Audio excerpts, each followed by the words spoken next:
Covering news where you live, this is 5 News.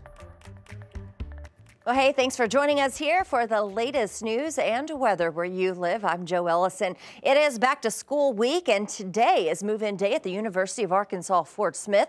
More than 800 students will move into their new homes at Lions Den and Sebastian Commons. Unlike in years past when students moved in according to their camp color, this year students will move in according to their major.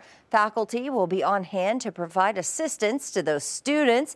Classes will begin at UAFS starting on Monday. Well, with school back in session, many students around 5 country, a few school districts here, started the new year yesterday. That's including Siloam Springs, Lincoln, with their first ever 4-day school week. And then today, Bentonville, Gravette, Rogers, Huntsville, Alma, and Van Buren Public Schools all going back.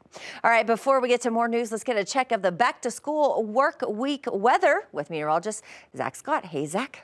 Work week weather, that could be a tongue twister there. You got to be careful, Joe. Temperatures outside comfortable. Another day, taste of fall wraps up after today. We start to warm back up. Late summer heat comes back late week into the weekend and likely sticks around for most of next week. Low 80s to mid 80s across a good portion of 5 country today. We'll be about 82 to 84 degrees. Northwest Arkansas, full sunshine.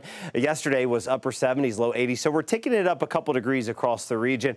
Also, we lose that north wind that had been very comfortable Monday and Tuesday. A southerly breeze starts to come back today. It's only about 5 to 10 miles per hour. Mid 80s up to 87 degrees in the River Valley. Not quite as cool, still cool, comfortable. We're talking about mostly lower to mid 60s going into Thursday morning. It'll likely be a 50-degree reading or 2 mixed in, at least some upper 50s in a few spots, but not going to be as widespread as what we saw this morning. Heat dome that was parked over us at the end of July to start August.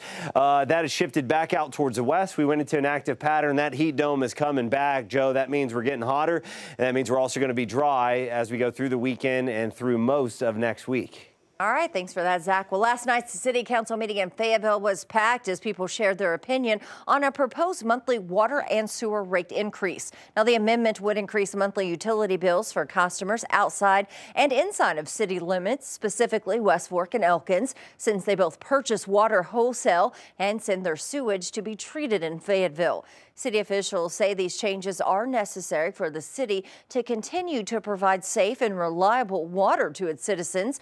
One West Fork resident believes the increase could have significant effects for years to come. It's no secret that everyone dreads the water bill. Our bill in my house last month was $119, and 86 of that was just for the sewer. And unfortunately, that is one of the lower bills from our last 2 years. Well, the item was tabled and will be on the agenda again come September 19th. And after years of talking about plans to add a multi-purpose sports complex in downtown Fort Smith, this project may become a reality. Last night, Fort Smith city directors gave the go-ahead to begin figuring out how much a complex like this would cost and who would pay for it. Thanks to a land donation, it would be built along Riverfront Drive, not far from the Marshalls Museum, and be used for baseball, football, soccer, and concerts.